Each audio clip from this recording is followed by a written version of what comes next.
Hello my esteemed viewers, in this second tutorial on C++,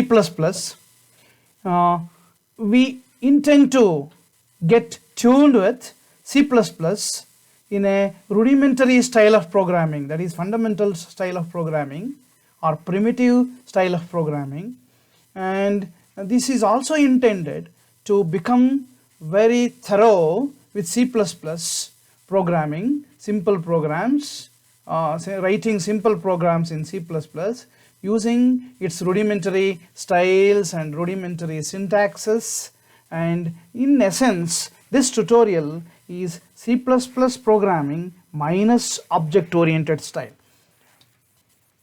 So we will start with the first program. The emphasis, as I told, that will be laid in this module is just on constructing simple programs in C++. Here is a program and we include iostream.h, that is input output stream.h. As far as C++ is concerned, anything that goes out to the screen or standard output device or anything that comes from the standard input device is treated as a stream of characters. And how exactly the output function has to work, output object has to work, and how exactly the input object has to work is very well written in iostream.h header file. And here the program starts like this, and some of the compilers do demand that the main should be written like this because it is not returning anything. But anyway theoretically main function both in C as well as in C++ has to return the control that it has received from the operating system.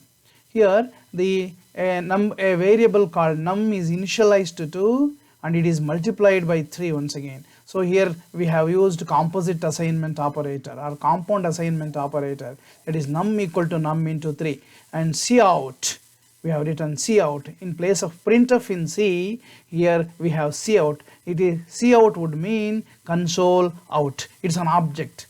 Exactly speaking, cout is an object. And as far as keywords list is concerned, cout is a keyword.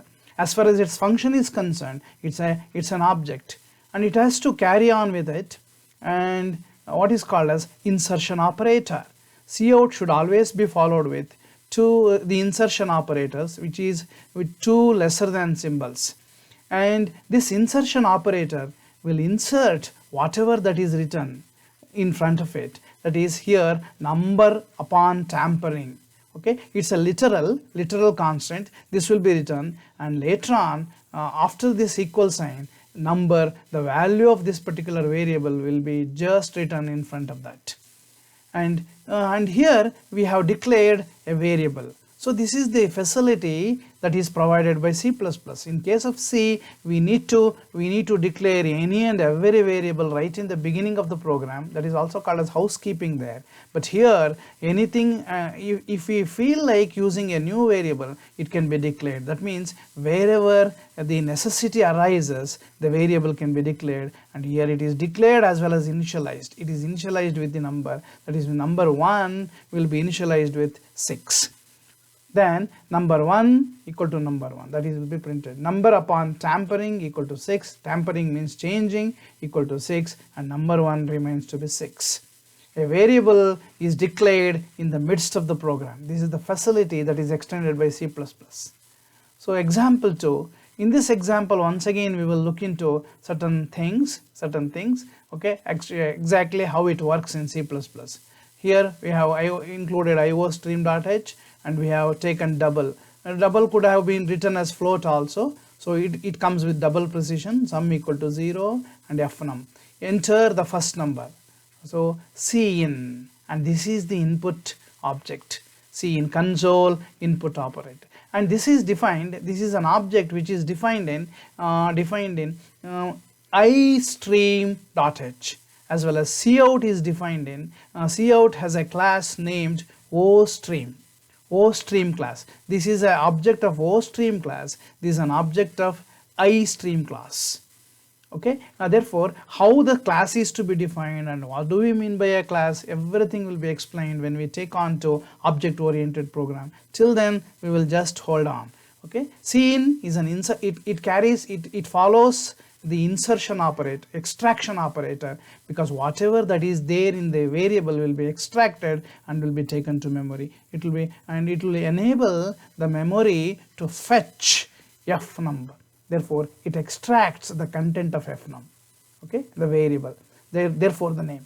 So cout, enter another number is entered, and sum is multiplied by f num. Okay, sum was 0 and f num will be taken and it will be added to sum, and sum is once again multiplied by this f num, and once again we have declared another variable int x, and another number is entered.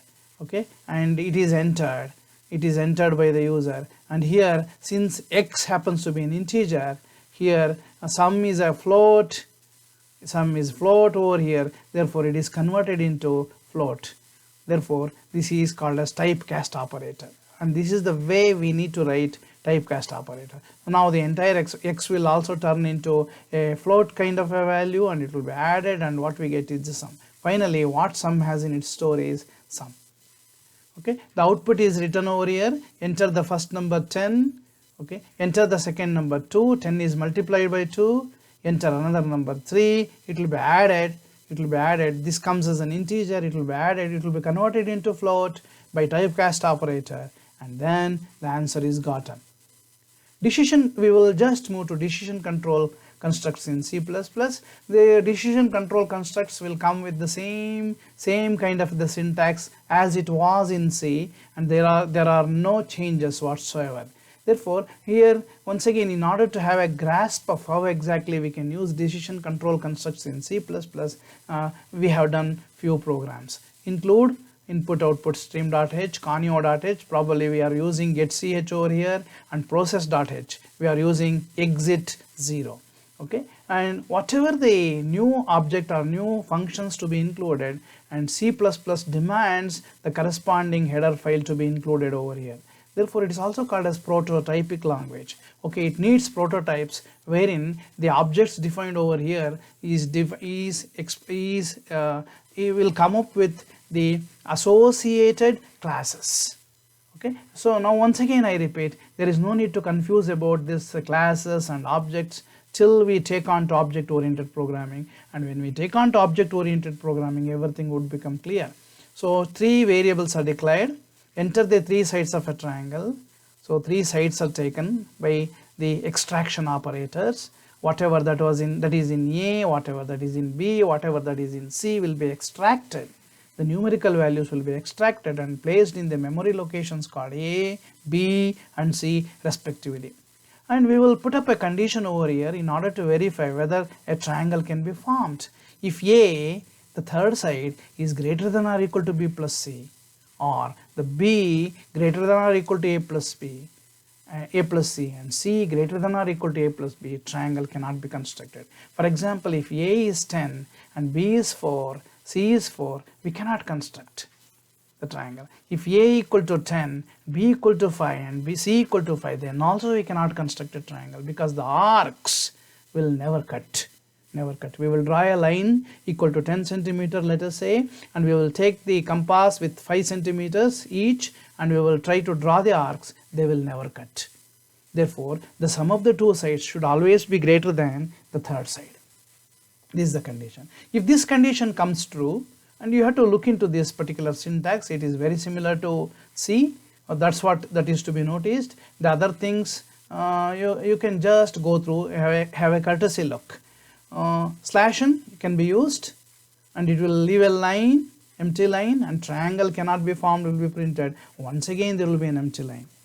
Okay, this answer will be held for a while until we press a key. Therefore this function will take care of it, this will get a character.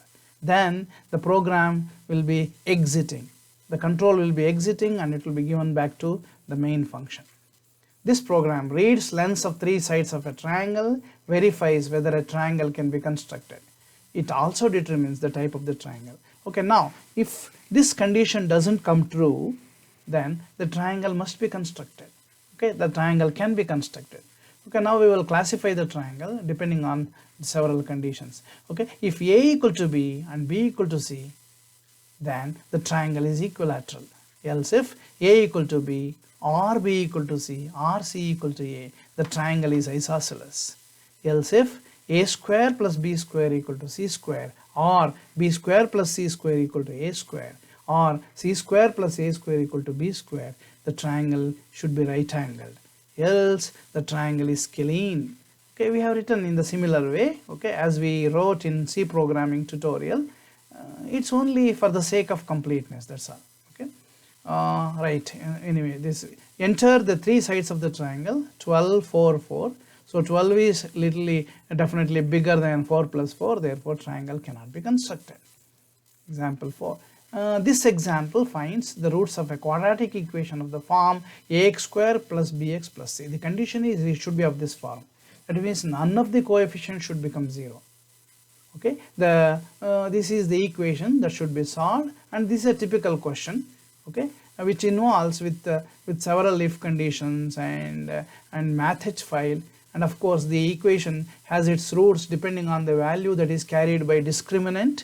Discriminant is equal to b square plus 4ac, and we know this program and we are very much clear about this program. Therefore we will make a courtesy look over here. So clear screen is mentioned over here at 2 places. Okay, you try this, okay, any number of times. Of course this is to be not placed, okay, over here. This is not the location where clear screen is to be printed. Okay, this is not the location. Remember, anytime if you want to put the clear screen, it should be placed only after the declaration. Only after the declaration. Okay. See here. This was the program that we were discussing. We have A, B, C, float well, discriminant, root 1, root 2, root. When the roots are equal, root is enough. When the roots are real and distinct, so we have root 1 and root 2.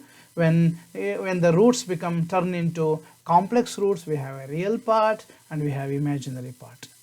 Okay, enter the coefficients of quadratic equation A, B, C.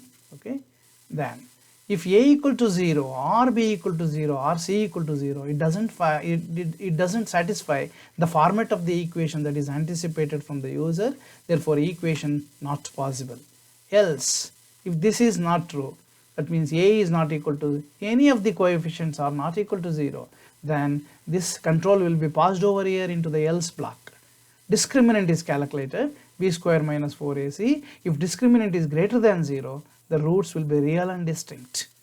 Okay, and we have minus b plus square root of discriminant divided by 2a, minus b minus square root of discriminant divided by 2a. Roots are real and distinct. We are written over here, and you should notice, see out, root 1 is, and it is close, root 1, and you should not be provided with double quotes. Then it will be printed root 1 is root 1, like that it will be printed. Therefore we have to mention only the variable name, and here slash n is placed, therefore that should be in double quotes. See what root 2 is, so on, so similar to the this particular statement. Now else if discriminant is less than 0, then the roots will be definitely complex roots, and then we will separate out real part, which is minus b divided by 2a, and imaginary part. For imaginary part, it is square root of absolute value of discriminant. Okay, discriminant becomes negative, therefore it should be converted into positive by using FABS. If it is an integer value, ABS would suffice. Therefore we are making use of square root function as well as FABS function. Therefore we have included math file, math header file. So imaginary part is calculated over here, then it is only the question of printing it in an appropriate way. First complex root is real part, it has to come over here, then imaginary part. Okay, it should be followed by imaginary part. We will find as if real part plus I times imaginary part. Okay, and whatever that is content of imaginary part, IMP, will be printed by the side of I. So second complex root is, see, in the similar way we have placed minus sign. The roots are equal. Root equal to, else if discriminant is not equal less than 0 or it is not greater than 0, the roots must be equal, and root will be equal to minus b by 2a. Then the roots are root and root. Okay, get ch, and we want to see any of the answers that will come true, therefore get ch is placed. Okay, and when we hit a key, the answers that will be displayed on the screen will vanish, so else closes, right. And this program is all about it identifies the type of character or key pressed by the user. Okay, so IO stream h, conio.h is used, character ch, this is the variable, clear screen is there, hit any character from the keyboard, that will be taken by ch. And you should notice whenever we have console input, that is Cin, we never use ampersand symbol, ampersand operator, like we used in C along with scanf function, okay, scan formatting function. If ch is, and we will just literally compare the ASCII values, okay, if ch is greater than or equal to capital A and ch is less than or equal to capital Z, you have typed uppercase character. So if he has the user types capital Z, you have typed uppercase Z. So ch will carry whatever the user has typed. Okay, so it is a very highly interactive program, but simple program, but highly interactive. Else if character is greater than or equal to small a and character ch variable, that is character variable, is less than or equal to small z, you have typed a lowercase ch, whatever that is printed by the user, whatever that is typed by the user. Else if ch is greater than or equal to 0 and ch is less than or equal to 9 as a character, you have typed a digit, you have typed the digit, that digit will be carried by this particular variable ch. So you have typed the digit 9, you have typed the digit 7, like that it will appear. Else you have typed a special character. Thank you. So this is not included in else block. Therefore for any condition that fires, this will be accompanying, because this is aloof. Okay, this is not in any of the blocks, it is not in if block or else if block or else block, it is separately written. Therefore for every key input, every key pressing that is done by the user, thank you would accompany. So hit any character from the keyboard, you have uppercase A, right. This is the program. Given a point, a line and a line from the point forms an angle with the horizontal axis. There is a line, okay, this is the Cartesian coordinate system. The line is said to terminate in one of the 4 quadrants based on its angle theta from the horizontal as shown. Okay, it makes theta, so if it goes over here it becomes 90, if it comes over here it becomes 180, 270, and once again back to 0. And depending on the angle theta, we will come out with, this program will come out with where the line is, in which quadrant the line is. For example, if theta equal to 180 degree, it says the line is in the lying on the negative x-axis. If theta equal to 90, this program has to print the line lies on positive 90 degree, that is positive y-axis. Okay, so we have the program like this, float theta, because we cannot use the symbol theta over here because it is a non-printable character. That is a printable, though it's a printable character, it is not a programmable character. Okay, so float theta, therefore we have to name like this. See out, enter the inclination of the line, seen theta is taken. If theta equal to 0, the line is on the positive x-axis. Okay, else if theta is greater than 0 and theta is less than 90, it is in the first quadrant. Else if theta equal to 90 degree, line is on positive y-axis, lying on positive y-axis. You can notice endl is used. Okay, you can use endl or /n. If you use endl, you should not forget, you should remember that you should not put double quotes, because it is a keyword defined in IO stream.h, and it is the class, corresponding class for this is ostreamh. Okay, it comes in the manipulators. Okay, how to create a line, a new line by writing endl. Okay, this is defined in that corresponding header file and the associated classes, and it's an object.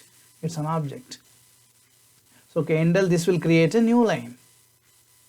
Then else if theta is greater than 90 and theta is less than 180 degree, it is in the second quadrant. Endl, we have used endl again. Else if theta is equal to 180 degree, line falls on negative x-axis. Else if theta greater than 180 and theta is less than 270, line is in the third quadrant. Else if theta equal to 270, negative y-axis. Else it should be fourth quadrant. And we have taken an example. Enter the inclination of the line 180 degree, line falls on the negative x-axis. So this gets fired. Particular the else if block gets fired, then only this particular output. Okay, once this is printed, the control will be definitely over here. Okay, it will be at get ch.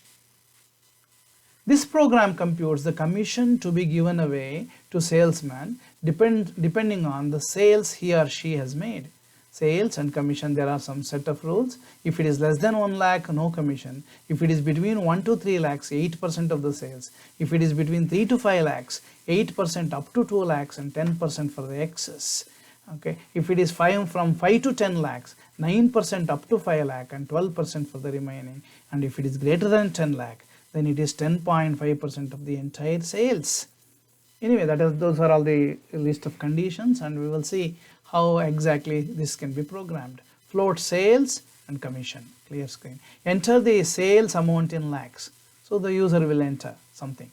So computation of commission, this is the comment, okay, 2 slashes side by side is the syntax for castigating the entire statement to be a comment statement. And you know pretty well that comment statements will not bother the compiler. It will be simply ignored. Okay, it will appear as it is. Okay, it will definitely never appear when you in the running program. You cannot see these comment statements. So comment statements are a must in order to have a proper documentation. Okay, comment statements are to be written wherever there are confusing programming lines. Okay, if sales is less than 1 lakh, commission equal to 0.